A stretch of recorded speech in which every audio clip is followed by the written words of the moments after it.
내가 정말 알아야 할 모든 것은 유치원에서 다 배웠다라는 책이 있습니다. 이 책을 지은 저자인 폴 검은 그분은 목사이면서도 유치원 선생이었습니다. 이분은 매년 새해가 되어지면 이제 한 해 동안 어떻게 살 것인가에 대한 계획을 세우고 있었는데 어느 해는 이제 새로운 새해 계획을 세우려고 생각을 하는데 갑자기 문득 생각나는 깨닫는 것이 있는데 그게 무엇인가 하니 자기가 생각하고 계획하는 그 모든 것이 이미 유치원 때부터 다 배웠던 것이라는 겁니다. 사실은 그렇죠. 우리가 그 중요한 것들은 이미 그때 다 되어져 있는 거예요. 그것이 이제 크면서 조금 더 전문화되어지고 조금 더 세분화되어질 뿐이지 인생을 어떻게 살 것인가, 또 무엇을 할 것인가, 어떤 사람이 될 것인가, 이 모든 것들은 이미 우리가 배웠고 알고 있다라는 겁니다. 유치원 때 배운 게 뭡니까? 서로 잘 나누어 가져라 이런 거잖아요. 다른 사람 때리지 마라. 그리고 물건을 쓰고 난 다음에 정리해라. 즐겁게 지내고 열심히 공부하고 열심히 일하고 남의 물건에 손대지 말고 뭐 이런 거지 않습니까? 그러면서 이분이 하는 말이 큰 붕어와 애완종, 쥐, 흰쥐, 심지어 일회용 컵 안에 있는 작은 씨앗조차도 모두 죽는다. 나도 죽고 너도 죽고 우리 모두 죽는다. 사실은 이 아이들이 가지고 있는 또 배운 것들이 굉장히 단순한 내용일지 모르지만 그 내용은 그때 어릴 적뿐만 아니라 지금도 중요하고 커서도 중요하고 사실은 죽기 전에도 중요한 내용인 것을 봅니다.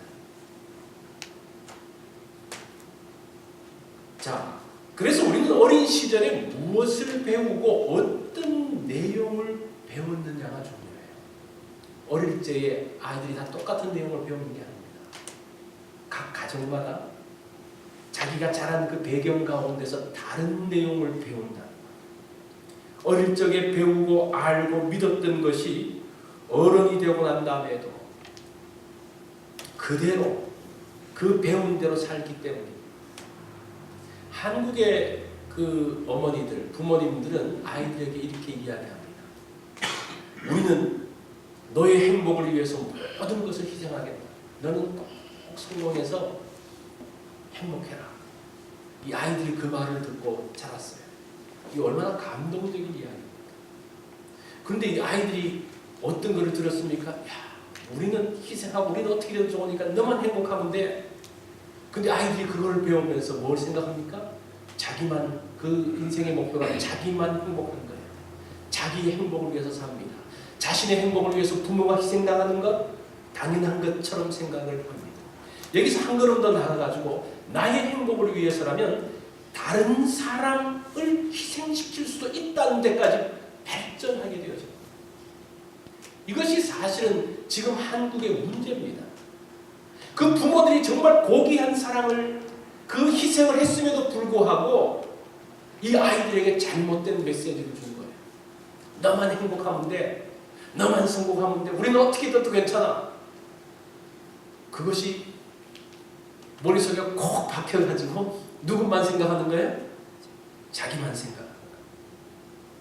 사실은 우리 자녀들에게 나의 행복과 즐거움보다 더 중요한 것이 있다는 것을 알려줘야 돼요. 좋아하는 것과 옳은 것 어떤 것을 해야 됩니까? 많은 사람들은 좋아하는 것을 따라갑니다. 좋아하는 것. 내가 좋아하는 것을 하고 나의 즐거움을 위해서 하죠. 이렇게 방향을 정하면요. 어떤 일, 사람의 신이고 정의도 없이 자기가 좋아하는 대로 가는 거예요. 서로 의리를 지키는 거 중요하지 않습니다. 그냥 자기 좋아하는 대로 가는 거예요. 정의 중요하지 않습니다. 우리가 무엇을 이야기하고 무엇을 교육하느냐가 중요하다는 겁니다. 사실은 좋아하는 것보다 바른 것을 따라가야죠. 하나님을 사랑하는 것, 이웃을 사랑하는 것, 하나님의 교회를 위해서 헌신하는 것, 하나님의 나라를 위해서 사는 것, 이것이 쉬운 일은 아니지만, 어려운 일이지만 정말 가치 있고 의미 있는 일이라는 것. 그것을 가치 있고 의미 있는 일을 따라 사는 것이 얼마나 축복인지를 알려줘야 된다는 것. 바른 교육을 할 때는 때로는 오래 참아야 됩니다. 우리 앞에 있는 그 도전들을 뛰어넘기 위해서 그 모든 것들을 인내하며 나가야 됩니다. 때로는 자신이 왕따 되어지는 그 가운데서도 두려워하지 않고 또 그 실패를 받아들일 줄 알아야 됩니다. 하나님이 주신 꿈과 비전을 가지고 달려가는 것, 그것이 행복, 내가 행복하는 것보다 더 소중하다는 것을 알아야 된다. 그럴 때의 자녀들이 바르게 성장할 수가 있습니다. 오늘 이 본문의 말씀은 기독교의 기초를 세우는 시기에 있습니다. 이 디모데후서의 이 시점, 60년, AD 60년경에는 기독교의 기초가 만들어지는 그런 과정이었습니다. 그래서 이 디모데후서는 하나님의 위대한 일을 하는 사람의 이야기가 나오는데, 초기 기독교의 기초를 세웠던 사람들이 어떤 사람들인가, 무엇을 생각하며 나갔던 사람들인가를 오늘 이 본문이 설명을 하고 있습니다. 그러한 생각들은 누구로부터 왔느냐를 보여주는 것이 오늘 본문의 내용입니다. 5절을 한번 보십시오.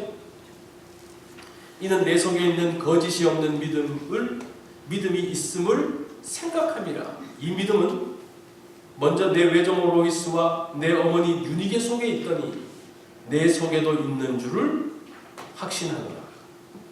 자, 오늘 읽은 말씀이 디모데후서 1장 3절부터 5절의 말씀입니다. 이 말씀은 한 문장으로 되어 있습니다. 그런데 이 말씀의 주문장, 중심 문장이 무엇인고 하니 나는 감사한다라는 겁니다. 나는 감사한다. 무엇을 감사합니까? 조상적부터 섬겨온 하나님께 감사, 디모데의 눈물을 생각하며 감사, 디모데가 거짓 없는 믿음 가운데 있는 것들을 감사, 이런 바울의 감사의 내용이 나옵니다. 특별히 바울이 뒤를 이어서 지금 기독교의 기초를 함께 세우고 초대 교회를 함께 일으켜 가야 될 그 디모데를 보면서 감사하는데, 이 디모데가 어떤 사람인가? 바울이 디모데를 소개하는 걸 한번 잘 들어보세요. 한마디로 뭐라고 말하는 거 아니? 디모데는 거짓이 없는 믿음을 가진 사람이다. 디모데가 어떤 사람이라고요? 거짓이 없는 믿음을 가진 사람이다. 기독교의 기초는 어떤 사람들에 의해서 세워졌습니까? 거짓이 없는 믿음을 가진 사람들에 의해서 세워졌습니다. 초대교회는 누구에 의해서 세워졌습니까? 거짓 없는 믿음을 가진 사람들에 의해서 세워졌습니다. 우리가 이 시대가 허물어진다고 이야기하고 이 시대가 문제가 있다고 합니다. 다시 이 시대를 복구하고 새롭게 할 때에 어떤 사람이 필요합니까? 거짓 없는 믿음을 가진 사람이 필요하다는 것. 자, 그러면 거짓 없는 믿음이라는 것이 어떤 것일까? 이 헬라어에서 거짓이 없다라는 단어를 보면요, 이 거짓이라는 단어가 어떤 뜻인가 하니 무대 위에서 연기하다라는 말이에요. 무대 위에서 연기하다. 이 거짓이라는 단어가 무대 위에서 연기하다. 무대 위에서 연기하고 말하는 것과 행동과 실제가 똑같습니까? 다릅니까? 다르죠. 그죠?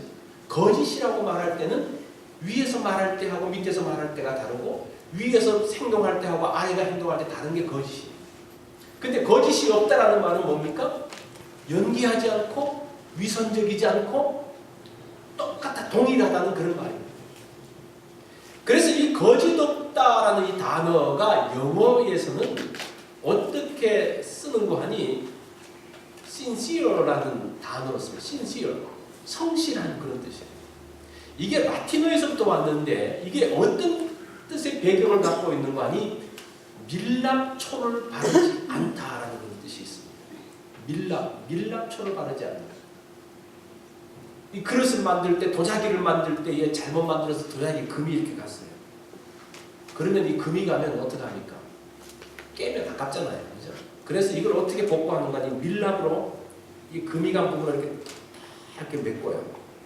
그리고 난 다음에 그 위에 색칠하고 유약을 딱 칠하면 밖에서 보면 보일까요? 안 보일까요? 안 보여요. 이제 그것을 이제 사서 사람들이 씁니다. 뭐 별 문제가 없어요. 그런데 뜨거운 것이 거기에 닿으면 문제가 생깁니다. 그러면 그것이 뭡니까? 거짓이 있는 그런 뜻이에요. 사실은 사람들도 평소에는 잘 몰라요. 믿음이 있는지 없는지 잘 몰라요. 비슷해요. 근데 언제 그것이 드러난다는 겁니까? 뜨거운 불같은 시련이 올 때에, 큰 시험 가운데 올 때에 그 사람의 믿음이 온전한지 온전하지 않은지가 드러난다는 것. 그것이 거짓 없는 믿음이라는 것. 우리가 제품을 사다 보면 이 제품에 어떤 마크가 있습니까? 품질을 인증하는 마크가 있습니다.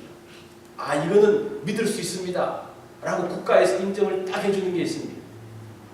그게 거짓이 없다는 것이 그 인증을 통과한, 검사를 통과한 이라는 그런 뜻입니다. 그래서 거짓이 없다는 것은 밀랍처럼 메꾸지 않은, 그래서 영어에서는 편지를 다 쓰고 난 다음에 밑에 어떤 단어를 씁니까? sincerely.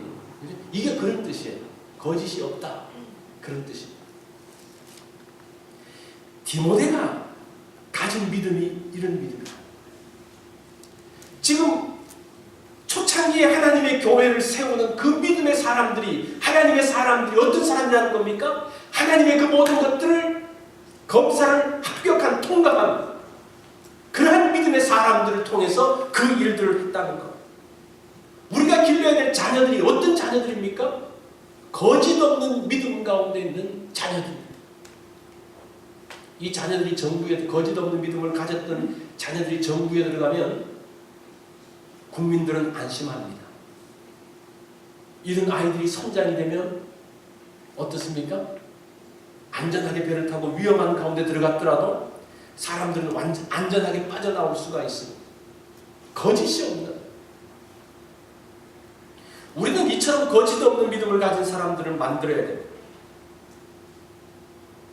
우리는 믿음의 자녀들을 양육하는 것, 그것이 하나님께서 부모들에게 준 사명입니다. 자, 이런 거짓 없는 믿음이 어떻게 만들어졌는지 한번 보십시오. 5절을 제가 다시 보겠습니다. 이 믿음은 먼저 내 외조모 로이스와 내 어머니 유니게 속에 있더니 내 속에도 있는 줄을 확신하노라. 이 거짓 없는 믿음이 어디서부터 나왔습니까? 할머니와 어머니로부터 나왔다.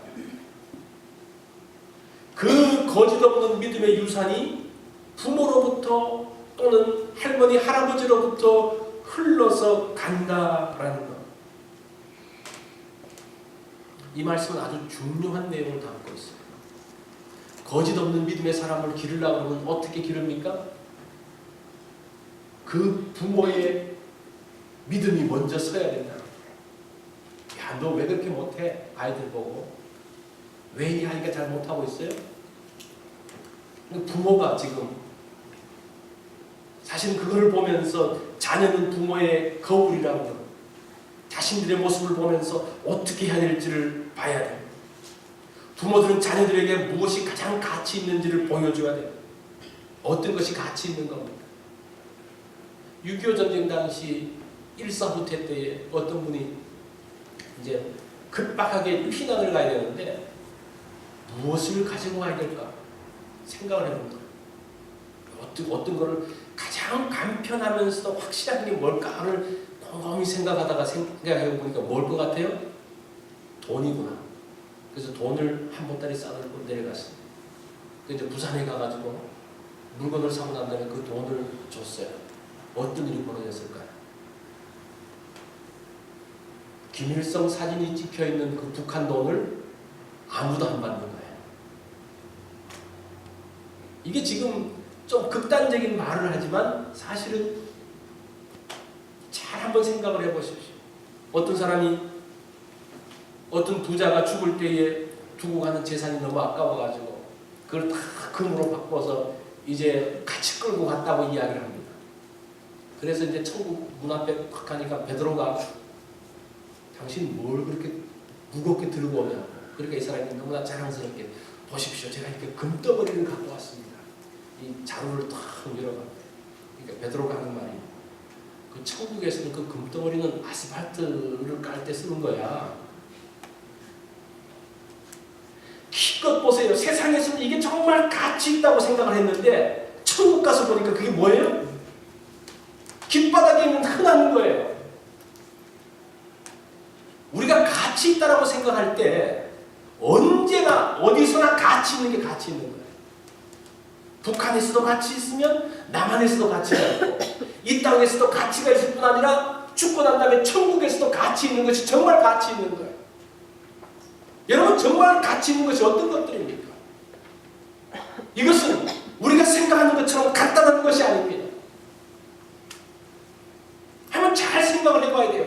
지금 여기서만이 아니라 이 땅에서만이 아니라 내가 영원한 것들을 생각한다면 영원한 나라까지 이것이 언제나 중요한가?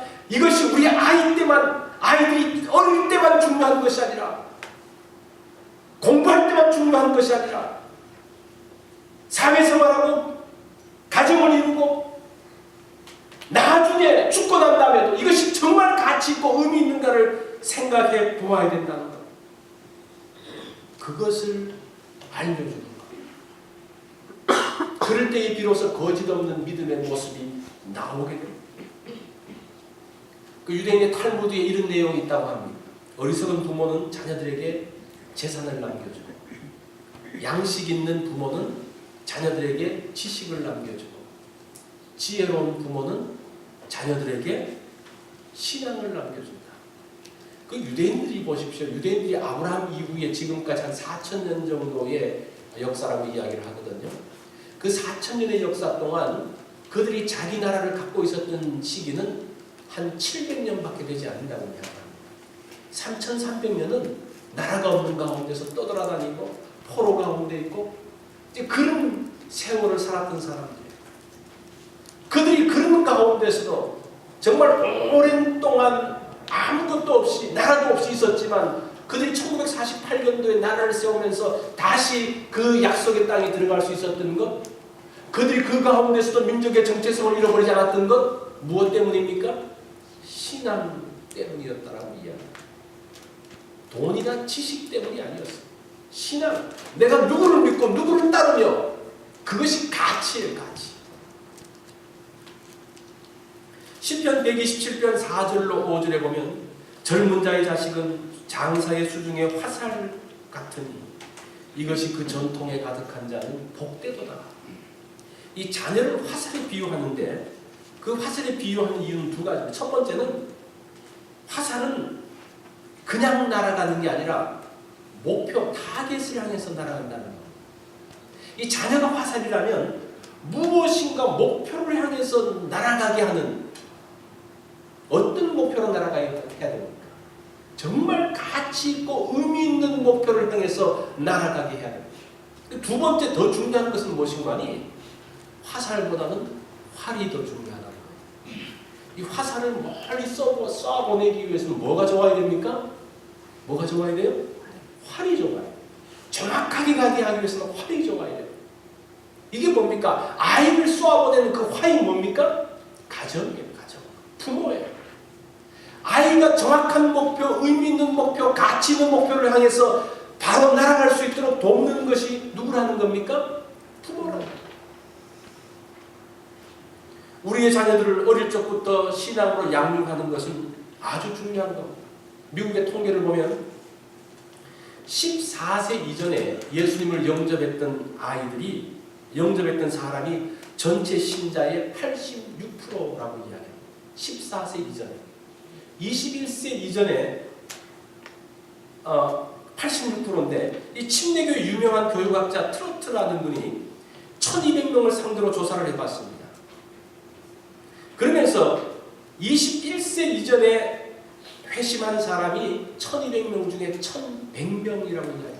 91%. 그러니까 91%가 21세 이전에, 14세 이전에는 86%라고 이야기를 합니다. 또 세계 어린이 전도협회에서 그 미국의 종교 심리학자 보너 박사를 통해서 조사를 했습니다. 이 사람은 주로 이제 성공한 사람들, 뭐 어떤 사업가라든지 또 교수라든지 또 의사라든지 하여튼 성공한 사람들을 조사를 해봤는데, 당신은 언제 예수 믿게 되었습니까? 예수 믿는 성공한 사람들 55%가 20세 이전에 예수를 믿었고, 20대에는 26%, 30대에는 9%, 40대에 2%, 50대에 1%, 60세 이상에는 0.4%. 그러니까 커서 예수 믿는다는 것은 더 어려워진다는 거. 근데 어떤 분들은 그렇게 이야기해요. 아이들이 뭘 아냐고. 어려서 아무것도 모르는데 벌써 그렇게 할 필요가 있냐고. 중고등학생들 지금 공부하는데 바쁘지 뭐 이렇게 해야 되냐고. 어떤 분은 이런 분이 있어요. 아이들도 신앙도 자신이 알아서 선택해야지 그거 뭐 강요하냐고. 굉장히 그렇단 말이죠. 근데 반성경적인 말이에요. 그 말은. 지금 그 미국에서 그 캘리포니아에서 지금 이 동성애를 주장하는 사람들이 뭐라고 이야기하는지 아십니까? 자기가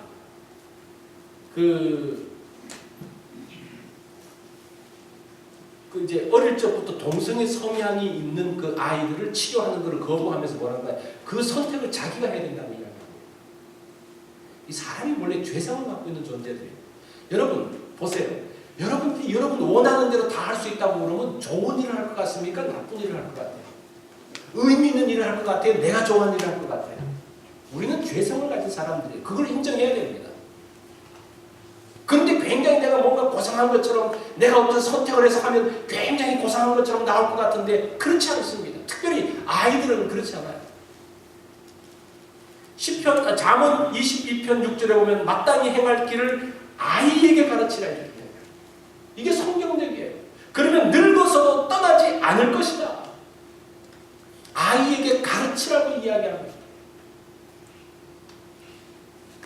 잠언 23장 14절에 보면 더 강하게 이야기하는데, 아이를 훈계하지 아니하려고 하지 말라. 채찍으로 그를 때릴지라도 그가 죽지 아니하리라. 내가 그를 채찍으로 때리면 그의 영혼을 수월에서, 지옥에서 구원하리라. 이거는 때리라는 말이 아니고 강제성을 가지고라도 심각하게 자녀들을 교육하고 말씀으로 교육할 것에 대해서 이야기를 합니다. 이게 하나님의 말씀이에요. 이게 성경적이에요. 우리가 아이들을 배려하는 것 그게 아닙니다. 바른 것을 알려줘야 되는 거예요. 아이가 약 먹으러 갈 때 약 먹는다 그럽니까? 아, 너 의견 존중하지. 너 의견 그냥 그렇게 안 먹어도 괜찮아. 이렇게 하는 부모가 있습니까? 그런 부모는 부모가 아니죠. 왜 그런 데는 그렇게 하면서 왜 예수 믿고 말씀 듣는 데는 그렇게 합니까? 왜 이중적입니까? 우리가 바른 것을 가르치는 것이 얼마나 중요한지 모릅니다. 1889년에 두 아이가 태어났습니다.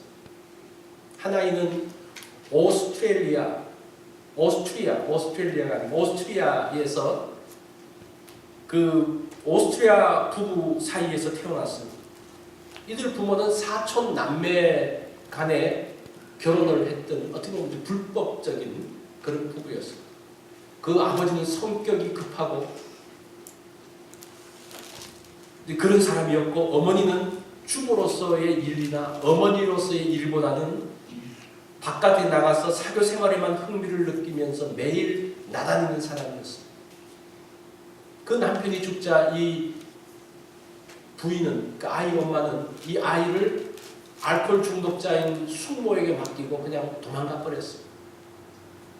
이 아이는 거기서 자라면서 16살이 되었을 때에 학교를 중퇴하고 가출을 했습니다. 닥치는 대로 일을 하며 연명하다가 드디어 군대에 들어갔습니다. 이 독일 군대에 입대를 했죠. 제1차 세계대전에 독일이 패하고 난 다음에 이 사람은 정치에 투신을 합니다. 그러면서 굉장히 극렬 분자가 됩니다. 그리고 반란에 가입했다는 그런 이유 때문에 투옥이 되어졌습니다. 얼마 살면서 이제 사면을 받는데 어떻게 사면을 받는 거니? 더 이상 정치에 관여하지 않겠다는 서약을 하고 이제 사면이 되어졌습니다. 그렇지만 그 사람이 나오고 난 다음에 더 열심히 정치에 관여를 하고 정치 활동을 하면서 그러다가 결국 1933년에 자기 자신을 독일 국민의 절대 영도자인 총통이 되었습니다. 이 사람이 누굽니까? 아돌프 히틀러라는 사람. 이후에 히틀러는 전 세계와 전쟁을 일으키면서 세상을 전쟁의 소용돌이에 몰아넣고 수많은 사람들이 그 전쟁으로 인해서 죽었어요. 자, 똑같은 시기에 또 한 사람이 미국에서 태어났습니다. 미국 텍사스에서 태어났습니다. 이 소년은 아버지와 어머니의 사랑을 흡족하게 받으며 자랐습니다. 부모는 이 아이를 데리고 캔사스의 시골 동네로 이사를 하는데 그 이유가 그곳에 가서 사는 것이 더 신앙생활을 잘한다는 이유 때문에 그것으로 이사를 했습니다. 아버지는 소년에게 하나님을 두려워하라는 가훈을 가르쳤고 온 가족이 신앙생활을 하며 교회 생활을 하며 열심히 섬겼던 그런 가정이었습니다. 이 소년이 말하기를 이 소년이 아니고 이 사람이 말하기를 어릴 적에 그 추억을 하면서 나는 클 때까지 어머니의 두 팔에 안겨서 기도했던 매일 저녁의 일과를 내가 추억하고 있다라고 이야기를 했습니다. 이 소년도 군대에 흥미를 느껴서 육군 사관학교 웨스트포인트에 들어가서 군인이 되어졌습니다. 그 후에 1944년 6월 6일에 이 독일의 소년과 이 미국에서 자란 두 소년이 만났습니다. 장군으로 서로 만나게 되어졌습니다. 이 미국에서 자란 이 소년은 아이젠하워 장군입니다. 이 사람은 11개월 동안 전쟁을 했습니다. 그러면서 1945년 4월 30일 히틀러는 지하 방공호에서 스스로 목숨을 끊었습니다. 그러면서 이제 전쟁이 마무리되게 되었죠. 그 히틀러의 이 죽음의 소식을 듣고 온 세계의 사람들이 기뻐했습니다. 한편 아이젠하워는 1969년 80세의 나이로 평화롭게 눈을 감았는데 이 소식을 들은 전 세계의 사람들은 슬퍼했습니다. 이 동갑내기 두 사람이 어릴 적에 이미 그 방향이 정해져 있어요. 그가 본 것, 경험한 것, 들은 것. 그죠? 부모의 영향을 통해서 이미 그의 삶이 결정이 되어 있어요. 참 이게 무서운 이야기죠. 어떤 부모를 만나서 어떤 교육을 받냐. 이거는 이 부모가 뭐 부잣집에 있느냐 어려운데 그게 아니에요. 이 부모가 어떤 내용을 말하고 어떤 교육을 이야기하고 무엇을 아이에게 심어주냐에 따라서 그 아이는 그 사람은 그 인생의 방향이 정해져요. 여러분들은 어릴 적에 어떤 교육들을 받습니까? 어떤 추억들을 어릴 적에 추억들이 있습니까? 저도 제 이 말씀을 준비하면서 내가 어릴 적에 추억, 좋았던 추억. 옛날에는 뭐 대부분 단칸방에 살았잖아요. 방 하나에 그냥 다 저희들도 대식구여가지고 저희 할머니, 저희 부모님, 저희 고모, 뭐 우리 아이들 넷 다 단칸방에 다 살았어요. 그러면서 이제 어머니는 이제 새벽에 새벽기도 갔다 왔다가 이제 부엌에서 밥을 하시면서 옛날 연탄불 그 부엌에 밥을 얹어놓고 얼마나 춥습니까? 그러니까 밥을 얹어놓고 이제 방 안에 와가지고 이불에 이제 발을 넣고 있어요. 있으면서 이제 기도를 하십니다.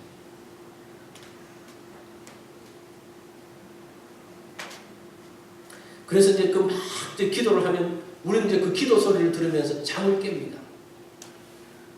그 추억이 얼마나 좋았던지 몰라요. 저는 우리 아이들에게 그런 추억을 만들어주지 못했다는 생각입니다.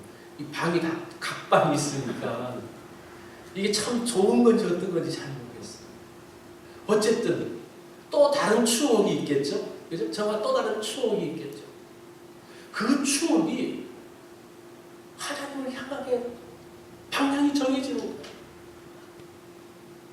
우리의 교육의 내용이 이미 정해지는 거예요. 그래서 나이가 자라면서도 한 번도 하나님을 떠난다는 생각을 해본 적이 없었습니다. 그것이 나의 삶이었고 지금까지 있었던 일이고 그게 가장 편안한 삶이었습니다. 그게 축복이었죠. 우리 신앙교육의 유치원은 바로 가정입니다. 유치원에서 다 배웠다 그랬죠. 그것은 우리의 가정이에요. 할아버지, 할머니, 아버지와 어머니가 교사입니다. 여기에서 배운 것들이 아이에게 일평생 길이 되어지고 방향이 되어지고, 할머니와 어머니로부터 위대한 유산을 받은 디모데가 기독교의 초석을 따릅니다. 부모로부터 좋은 신앙을 받았던 아이젠하워,